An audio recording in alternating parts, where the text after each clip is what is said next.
Bien, comme chaque vendredi matin, on va toujours essayer de retenir une idée de la paracha dans le cadre de Torah Eretz Israël. Vous savez que nous avons dit à plusieurs reprises, au nom de Rabbi Chaim Ben Attal, mais au nom du Midrash là-bas également, que Vehaya, puisque la paracha commence par Vehaya Kitavo Haaretz, et bien, pour reprendre les propos du Rav Kook, les Shon Tzahar, chaque fois que, a priori, on dit Vehaya, eh bien, c'est un langage qui est accompagné, Vaihi, excusez-moi, c'est les Shon Tzahar, Vaihi, c'est un langage de souffrance, de douleur, alors que Vehaya, c'est un Lashon Shel Simcha. Et après, les propos de Chazal, eh bien, arrivent des explicitations et des exemples et des contre-exemples. Et chaque fois, on va dire pourquoi ici c'est comme ci et pourquoi c'est pas comme ça. Par exemple, dans Vehaya Kitavo Haaretz, on a pour habitude de considérer que la paracha de Kitavo, c'est la paracha où il y a les fameuses klalotes, les malédictions. D'ailleurs, dans certaines communautés nord-africaines, c'est devenu presque une source de plaisanterie. Vous avez des personnes âgées qui ne veulent pas manger à la Torah quand il s'agit de la montée des malédictions. Et vous voyez ainsi toute la superstition particulière de ceux qui justement prennent la Torah que dans son extériorité et pas dans son intériorité. Il y a un très beau minhag que j'ai lu chez le Rav Mazouz, que dans sa communauté d'Afka, c'est celui qui lit dans la Torah qui monte cette montée. Et bien, pour ceux qui sont superstitieux, c'est peut-être la meilleure chose. Maintenant, pourquoi dans les communautés aussi bien d'Algérie que du Maroc, ils avaient l'habitude de faire monter quelqu'un qui est une personne âgée? C'est pas du tout Hazé Halila, parce que les malédictions, elles auraient un effet sur les jeunes et pas sur les personnes âgées. Ça n'a pas de sens de dire ça. Ça n'est pas conforme à l'esprit de la Torah.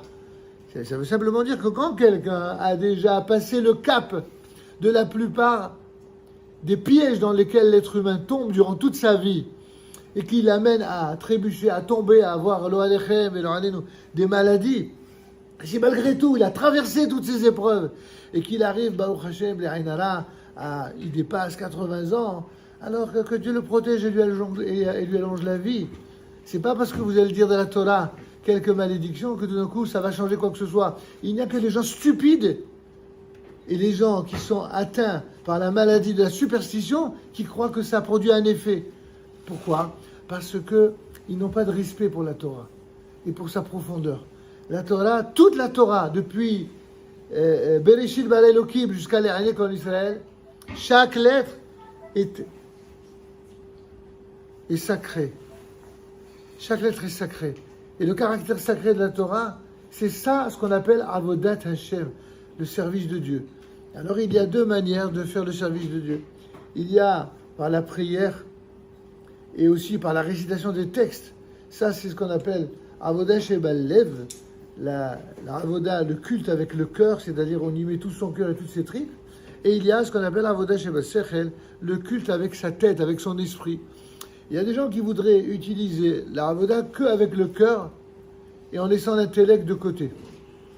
Ça, c'est mauvais parce que lorsqu'on fait diriger toute sa vie par l'intellect, par le regesh, par le sentiment, alors tout ce qui est lié exclusivement au sentiment, de la même manière que le sentiment vous amène à de bonnes choses, malheureusement, il peut aussi vous amener à de mauvaises choses.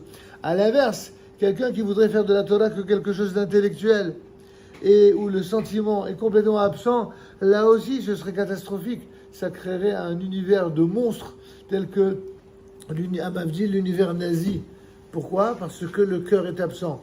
Comme le dit le Rav Kook dans de nombreux textes et de nombreux commentaires, Akadosh Baruch Hu nous a disposé, nous a donné trois forces essentielles. Celle de l'âme, au-dessus de tout, celle de l'intellect, pour la réflexion, et celle du cœur. Et il faut que ces trois forces soient associées avec une même force, une même intensité et une même permanence pour être dignes de servir Dieu. Pour faire une avodat d'Hachem, il faut être digne. Et oui, il ne s'agit pas que de la dignité de Dieu. Il faut se rendre digne pour être à la hauteur de servir Dieu. Et ça, on a tous des progrès à faire dans ce domaine. Parce que certains sont capables d'être dignes et d'être permanents pour prier, mais malheureusement pour l'étude, ils laissent un peu de côté. D'autres sont capables d'être permanents pour l'étude de la Torah, mais malheureusement, ils se laissent avoir par le Tchallah pour la tefila, et ainsi de suite. Chacun a une tendance à privilégier quelque chose en lequel il croit particulièrement et qui lui donne en quelque sorte de kochot, de force, et de laisser de côté. Alors évidemment, il ne s'agit pas ici, Hazé Haïla, de focaliser sur ce qui manque chez les autres, mais uniquement chez soi.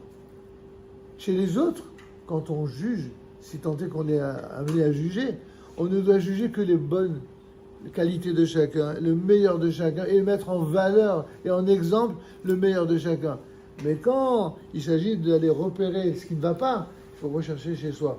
C'est tout le sens de la teshuva, c'est tout le sens de Elul et du Shri, c'est tout le sens des tahanunim. Quand on fait les tahanunim, on n'est pas en train de frapper sur la poitrine du voisin en disant Hacham tabagad tagazalta. Non, Hacham nou baranu gazanu. Et en plus, on s'inclut dans le clan d'Israël. Pour ça qu'on dit Hacham tibaraditi, sauf pour Yom Kippour dans certaines chazarot, mais sinon, c'est toujours à la première personne du pluriel. Pourquoi la première personne du pluriel? Parce que on doit toujours n'exister qu'à travers la réalité communautaire. Et si on arrive à cela, alors on comprendra mieux qu'est-ce que c'est que ce fameux Vehaya Kitavolares. Il n'y a pas une plus grande joie, nous dit le Rav Kook Alav Shalom. Il y a deux choses. Que l'étude de la Torah et que l'entrée en Eretz Israël. Ça c'est d'où on voit Vehaya imshamu atishmeru mitzvotai. Vehaya akef tishmeru. Le Vehaya là-bas, c'est la joie de l'étude de la Torah. Parce que c'est seule l'étude de la Torah qui permet d'être métaken, de corriger ce qui ne va pas en nous, chacun de nous. Par contre, ça c'est au plan individuel et un petit peu aussi au plan collectif. Mais ce qui est au plan collectif et surtout magistral, c'est la capacité de mettre toutes les forces, non seulement du cœur, de l'intellect et de l'âme au service de Dieu. Et cela, on ne peut le faire mieux qu'en Eretz Israël. C'est pour ça, il n'y a pas, dit Rabbi Haim al-Attar alav shalom, une plus grande joie pour un juif que lorsqu'il a enfin le mérite de venir, de monter en Eretz Israël, de faire monter ses élèves, ses enfants, ses amis, et de participer de ce Lachon HaTov, de ce Aïn Tova, de toutes les forces dont on est capable pour mettre toujours en valeur ce qu'il y a de meilleur en Eretz Israël. De la même manière qu'on ne doit pas regarder chez les autres ce qui ne va pas, il faut regarder chez soi.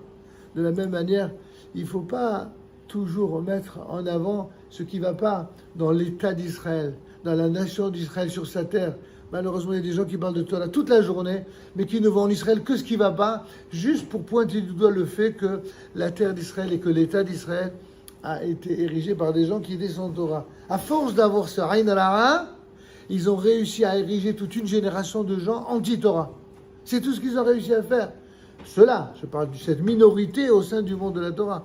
Mais la majorité du monde de la Torah, le vrai monde de la Torah, dans toutes ses représentations et dans toutes ses composantes, c'est un monde qui est animé de toutes les dimensions de la Torah et de toutes les dimensions de l'Eretz Israël et de toutes les dimensions du Ham Israël. Et quand on unit toutes ces forces, comme on l'a dit plus haut, alors le fait d'associer et de réunir toutes ces cohortes en direction de l'Eretz Israël, c'est non seulement une source de bracha pour chaque individu, chaque couple, chaque famille, chaque partie du clan d'Israël, mais c'est une bracha sur l'ensemble du peuple d'Israël sur sa terre.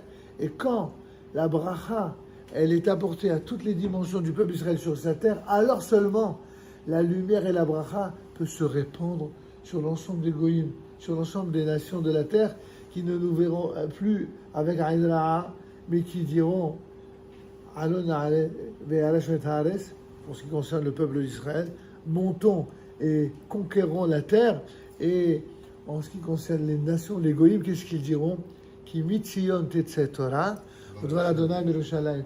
Vous l'avez entendu 1000 fois cette référence. Seulement ce que vous regardez d'où elle est tirée et vous verrez que qui dit cela dans le pasouk, c'est les goïms. C'est pas les juifs. C'est les goïms qui disent qui mitzion tetzeh Torah. De Tzion sortira la Torah et la parole de l'Éternel de Jérusalem. Quand les goïms eux-mêmes, subjugués, voient en disant on nous a raconté pendant 2000 ans, 3000 ans, on nous a raconté des salades, des mensonges, tantôt au nom de Dieu, tantôt au nom d'idéologie. Et on voit que la vraie vérité, elle se trouve dans la Torah d'Eretz Israël. Quand les goïms diront ça, hein, alors à ce moment-là, Dieu sera vraiment un Dieu qui sera le fameux Dieu d'Israël. Il ne sera pas que le Dieu d'Israël. Il sera le Dieu d'Israël, mais il sera également le Dieu de toutes les nations de la terre. Amen. Kéniation de Birchanem la Shomer. Sakadosh Baruch Hu. Les Agot Vechach, il m'a l'entendu Shenemar. Allah Hamzali Torah veyadir Kaddish al Israël. يتقدال ويتقدال شمه رباه يعلم دي براخ رؤيته يمليغ ملخوته ويعتمع بكنه بكريم بشيخه بحي خود وبيوم خود وحي دخول بيت إسرائيل وعلى بجمان كريم يمرو أمين شمه رباه وبراخ علام والعمي على المياه يتبراخ يتبع ويتبقى ويترمان ويتنسي ويتهدار ويتعلي ويتهلال شمه لكوشا بلخوه ويعلم يتكون بالخطا شردات شحدا ونحمتا لأن ربي على الماء بيمرو أمين على إسرائيل وعلى البنان وعلى تلميذهن وعلى كل تلميذهن بيدين وعسكين بريتا كدشتادي بأثار هدين بدي بخل أثار وأثار يهلنا ولهون ولخون شلما حنا بحزاب حياء رخاء وزونين في حمل رحمه من كتاب لها مريش ميا فرعام يمرو أمين يهيش لما ربا من شمايا حيي بسبع من شوعة بن حمام بشزبا ورفوقا وأولا شعبها فرا بني بعد سلام إسرائيل يمرو أمين شلوم يروما وبرخما بعشيشهم علينا أقلهم إسرائيل يمرون